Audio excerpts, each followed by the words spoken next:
couple very strong alcoholic drinks, he said, I'm just tired.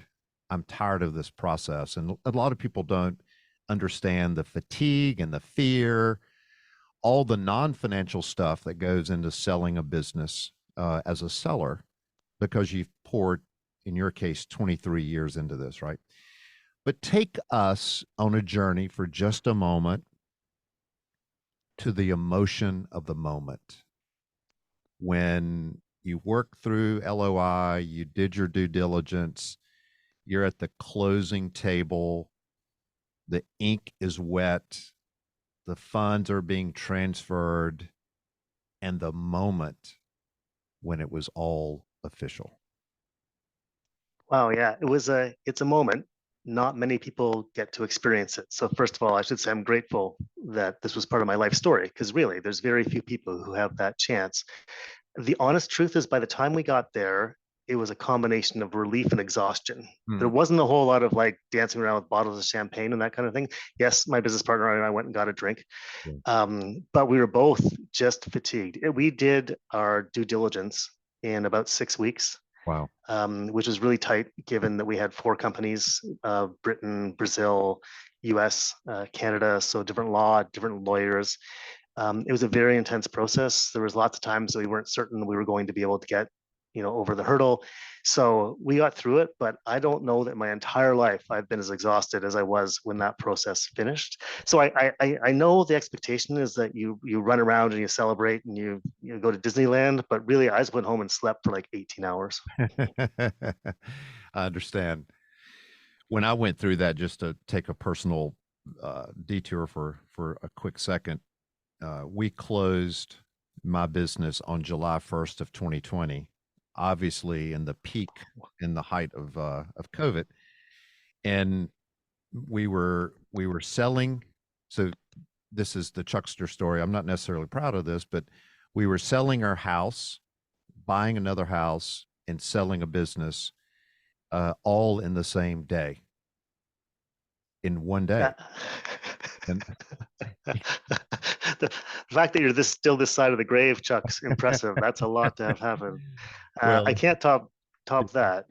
But I did have. I used to box, and I had a charity boxing match that month. So 3 days before we closed, I was in a ring with a gentleman trying to knock me unconscious in front of about 1,000 paying guests.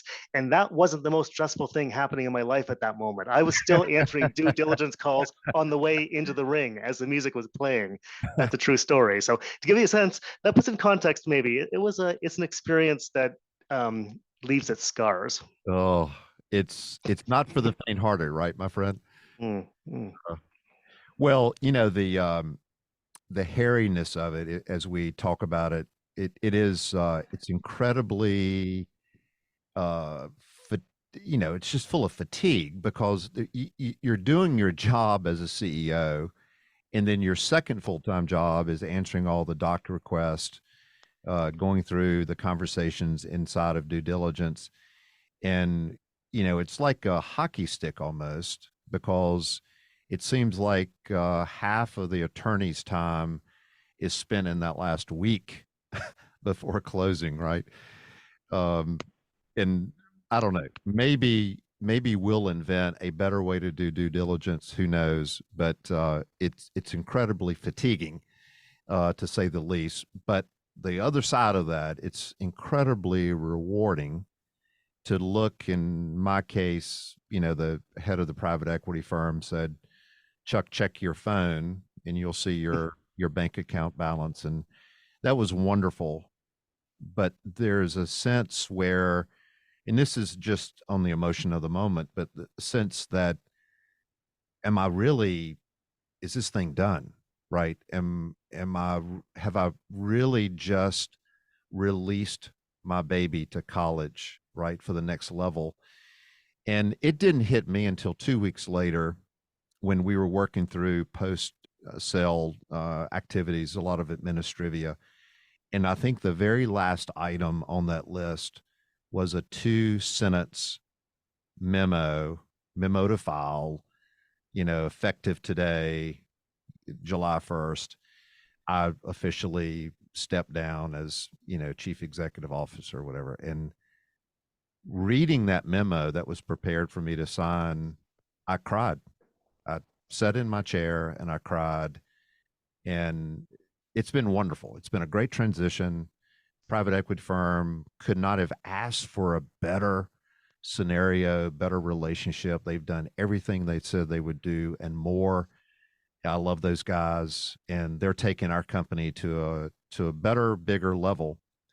But the emotion of that, until you birth a child uh, or sell your company, it's hard to understand the emotion behind that. I think you've nailed that, Chuck. So I agree that the metaphor of like a child is, I think, pretty accurate, right? Leaving home, empty nesting, all that stuff comes to bear. In fact, there's a bit of academic research that they did that suggested they're looking at MRIs that entrepreneurs often use the same part of their brain when you ask them questions about their company as they do when you ask them questions about their children, Mm, right? It's kind of wired. So it's not just a metaphor, maybe, right? yeah. And I do think, honestly, that a lot of entrepreneurs who sell their company and look, don't feel sorry for them. They've had a payday. It's great, but it's a life change, which is really difficult. You suddenly find yourself having to deal with the big questions of like what to do with the rest of your life. Yeah. You probably no longer have to worry about making rent or making your mortgage payment. But you have a whole other set of worries that involve like what can I do with my skills that will be rewarding after I've done playing 20 rounds of golf or whatever your initial Right. plan is. Right. Right. Exactly. I had a buddy of mine who sold his business, did very well. He said he spent 18 days floating in the pool with a cocktail. And he goes, what's my life come to? 18 days of floating in the pool. He said, I'll never retire again. And he's, a lot of juice left in the tank and he's right back at it. I've had the privilege, Randy, of researching you, getting to know you a little bit prior to our conversation today.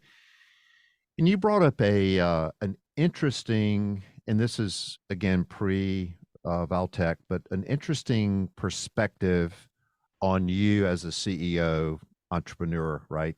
Before you sold, and that was around the topic of career development for your folks.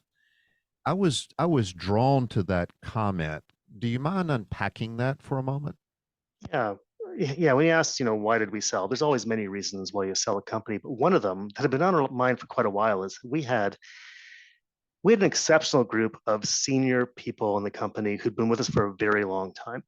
And some of them spent their whole career. They joined us when they were 24, and now it's 30, 10 years later, 15 years later, in some cases 20 years later. And what we were finding is they had potential beyond what we could deliver. Hmm. We could not grow the company fast enough to give them the jobs that sort of suited their capabilities. We could change the title, but it doesn't really do anything, right? We can make you Grand Poobah, but you could become something more substantial. And so one of the fits for Valtech was that we saw very clearly that they needed the people that we had on board to step up into the organization and step up. And we were convinced that our people could become really important parts of Veltec after the transition. That's happened. In many cases, they've gone to much more senior positions than I have in the organization.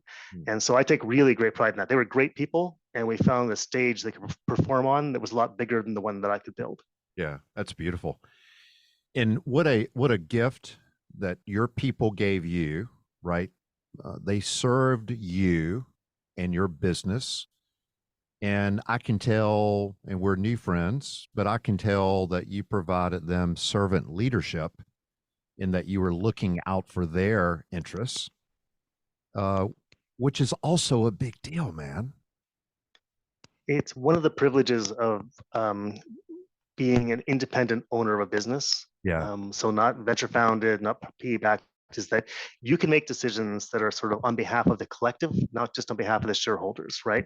Yeah. Your fiduciary responsibility to yourself exists, but you also have the ability to say, no, I think it's more important that we keep this team together and we take a loss for this quarter than that we satisfy some external stakeholders. So yeah, I feel like we had a really strong team. It's not like we didn't make mistakes. We'd had rounds of layoffs. There were, sometimes planes flying to buildings. There's things you can't control. Right. But for the most part, I think we had built a group that really liked each other, was high performing, and that took care of each other when we could. Yeah. Yeah. And I think there's something to and this is a simplistic way of framing it up, but the philosophy and the integrity behind a sale is, I think, really often overlooked, right? Because I think we, in general, as business leaders and business owners or whatever, we look at the deal and sometimes we don't pay close attention to the structure of the deal, right? I know in my case, we had 5 offers for my company, and I took the second highest, which I was not running a 501c3. I was important. Uh, the numbers were important, but my people were very, very, very important. And the number 2 offer really set my people up for a longevity and continued success. And I don't think again we take all of that into consideration, right? I think it's common for entrepreneurs when there's particularly it's such a fraught process to get very much caught up in the number. The structure matters at least as much, even in terms of financials, right? When you get paid, how you get paid, because a really big number that doesn't arrive because it's mainly based on future performance or an earnout Yeah. is a lot less attractive than a smaller number that actually gets guaranteed. So even on that side, but I think one of the ways that um, the M&A market is broken is that the business brokers or investment bankers that are out there that help you sell your company, they are incented in virtually every case by the dollar value. Whereas I think for most, especially founder-led companies that are selling, that are exiting, there's a whole bunch of considerations beyond the dollar. In your case, it was your employees, right? It might be family members in the business. It might be the properties that you own. It might be the desire to have a legacy. And those aren't really taken into account by the bankers or brokers, because frankly, that's not how the contracts are structured and that's not how the motivations are aligned. So I do think that choosing who you work with to sell your company is critical, and making sure they have some understanding of your motivation for selling beyond just the dollars. Yeah. Yeah. Totally agree with you. I think you may be reading my notes because that's a great segue, your comment into, again, we're not going to impact the deal, your term sheet, your your uh, your closing document, right? We're not concerned about that. I do want, before we switch hats, I do want to ask one question. When you looked at your deal, and by the way, it's an incredibly fast due diligence period. So Mhm. congratulations to you and to Valtech for making it so speedy. I mean, that's just incredible. But so keep your CEO founder hat on for a moment, Randy, and talk to me about your view. And it may be hard because you've worn one hat and you have a different hat on now, but talk to me about earnouts. Sure, I can. If you're selling, you're not going to like them. Mm, In a services business, they're almost inevitable. If you're selling a services business. If you're selling a product business or a manufacturing company, might be different. But in a services business, there's usually some level of earnout. The question is, what's that earnout based on? What's the criteria? How long is it? And then harder to figure out was sort of what's the motivation behind the earnout? mm, Is the company using it to ensure your interests are aligned, or are they using it as a way of giving you a big number and then not paying you? It's very hard to tell in advance. The advice I give to others, and we pursued this ourselves, is we called the other founders of firms that had been acquired previously and asked them what the experience was like. mm, And quite frankly, that's what closed the deal for Valtech. We talked to the founders of the firms that already purchased. Across the board, they were enthusiastic. They felt like they dealt with a credible organization, that the people there did what they said they were going to do and were honorable when there was conflict. And so that made us feel pretty comfortable rolling ahead.